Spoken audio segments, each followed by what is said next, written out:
Halo teman-teman semua, jumpa lagi dengan saya di channel Arifin H. Pada kesempatan kali ini saya akan membahas pembelajaran bahasa Inggris yang berkaitan dengan present perfect tense, perfect continuous tense, dan past perfect. Baiklah, jangan lupa untuk di subscribe channel ini agar kita dapat membangun sama-sama channel ini dan kita upayakan untuk sering upload. Ya, kita langsung saja mengenai pengertian dari present perfect tense adalah bentuk tenses yang menunjukkan hubungan antara masa sekarang dengan masa lalu. Tenses ini digunakan untuk menyatakan suatu tindakan yang dimulai di masa lalu dan sudah selesai atau masih berlanjut pada saat berbicara. Tenses ini selalu menyiratkan hubungan kuat dengan masa sekarang dan menekankan pada hasil. Bagaimana dengan rumus dari tenses ini? Yang pertama yaitu kalimat positif. Apa saja? Kalimat positif terdiri dari struktur kalimat subject plus have atau has plus verb 3. Dalam hal ini menggunakan have ditujukan untuk subjek IUWD dan subjek he dan subjek he she it menggunakan has. Selanjutnya untuk kalimat negatif menggunakan pola kalimat subjek plus have atau has plus not plus verb 3. Dan interrogatifnya berpolakan have atau has plus subjek plus verb 3. Contoh kalimat positifnya ialah I have talked English, sedangkan kalimat negatifnya you haven't talked English, dan kalimat tanyanya have we talked English. Untuk kalimat interrogatifnya dapat kita jawab secara sederhana, misalkan dengan jawaban yes, yes we have, ataupun no we have not. Dari tenses ini pastilah mempunyai kegunaan. Yang pertama, untuk menyatakan suatu tindakan yang dimulai di masa lalu dan sudah selesai pada saat berbicara, completed action, yang menekankan hasil result. Contohnya, my sister has written 2 books. Pada saat berbicara, dia sudah menulis dan menghasilkan 2 buku. Maksudnya, menyatakan suatu tindakan yang dimulai di masa lalu dan sudah selesai. Di sini dia berbicara dan sudah menulis dan menghasilkan 2 buku. Kegunaan kedua, untuk menyatakan suatu tindakan masa lalu yang waktunya tidak pasti atau tidak spesifik. Contohnya, I have read that book. Yang ketiga, untuk menyatakan suatu tindakan yang baru saja selesai menggunakan keterangan waktu. Contohnya, he has just gone to school. Yang keempat, untuk menyatakan suatu tindakan yang dimulai dan selesai di masa lalu yang memiliki efek atau pengaruh pada saat ini. Contohnya, they have had a car accident. Artinya, mereka mungkin sedang dirawat di rumah sakit. Untuk yang kelima, berfungsi menyatakan tindakan yang terjadi dalam periode waktu yang belum selesai pada saat berbicara. Contohnya,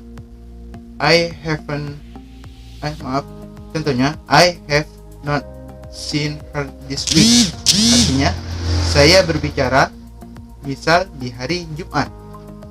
Dan fungsi yang keenam ialah untuk menyatakan tindakan yang dimulai di masa lalu dan masih berlanjut sampai sekarang. Biasanya menggunakan for atau since, menunjukkan beberapa lama tindakan itu telah berlangsung.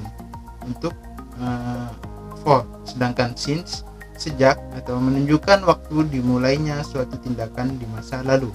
Contohnya, we have lived here for 4 years. Kita masih tinggal di sini artinya. Selanjutnya, present perfect continuous tense. Yang pada hal ini ya present perfect continuous tense digunakan atau berarti untuk menyatakan tindakan yang telah dimulai di masa lalu dan sekarang masih berlanjut. Tenses ini juga digunakan untuk menceritakan kejadian yang dimulai di masa lalu dan baru saja selesai. Dalam present perfect continuous ada kejelasan waktu seperti pernyataan waktu, misalkan 4 hours. Serangan waktu tersebut merupakan ciri utama dari present perfect continuous tenses karena menunjukkan kapan kegiatan itu terjadi. Polanya yaitu subject plus has atau have plus been plus verb in. Contohnya, they have been working together since senior high school. Maksudnya waktu yang ditunjukkannya jelas. Misalkan tadi kan sin atau for, menggunakan sin atau for. Kalimat negatifnya subject plus has atau have plus not plus been plus verb in.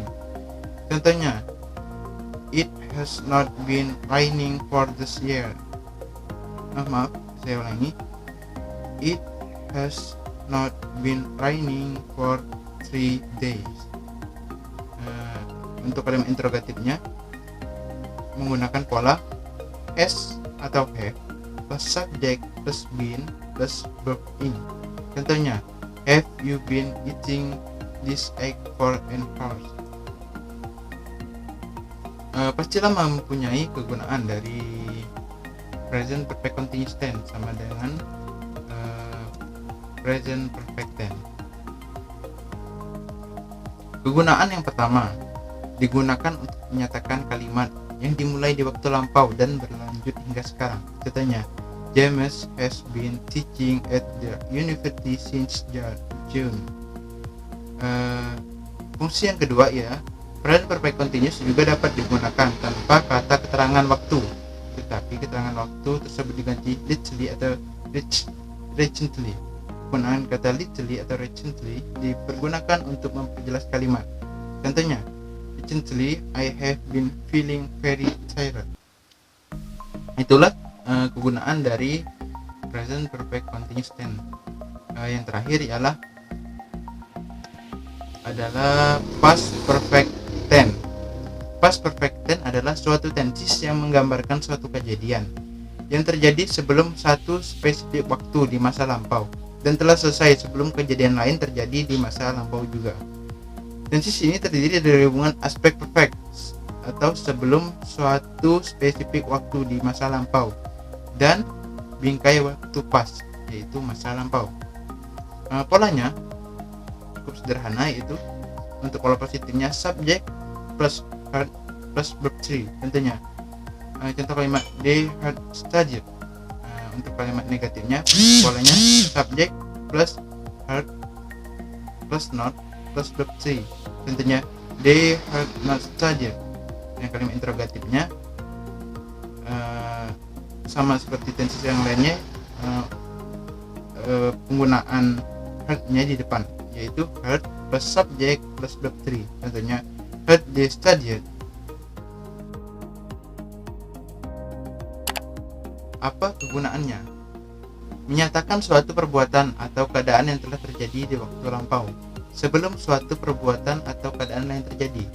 Kegiatan yang terjadi lebih awal atau pertama dinyatakan dalam bentuk waktu past perfect tense, sedangkan kegiatan berikutnya atau terakhir dinyatakan dalam bentuk waktu simple past tense. Dan pada umumnya untuk menghubungkan kedua kalimat tersebut menggunakan when, before, after, atau until. Contohnya, my mother had cooked the soup before I leave. Artinya, ibu saya sudah memasak sup sebelum saya berangkat. Ya, mungkin itulah penjelasan dari kami. Apabila ada yang kurang atau salah dalam pengucapannya, mohon maaf karena kita masih sama-sama belajar. Mungkin itulah untuk teman-teman semua. Semoga bermanfaat dan terima kasih.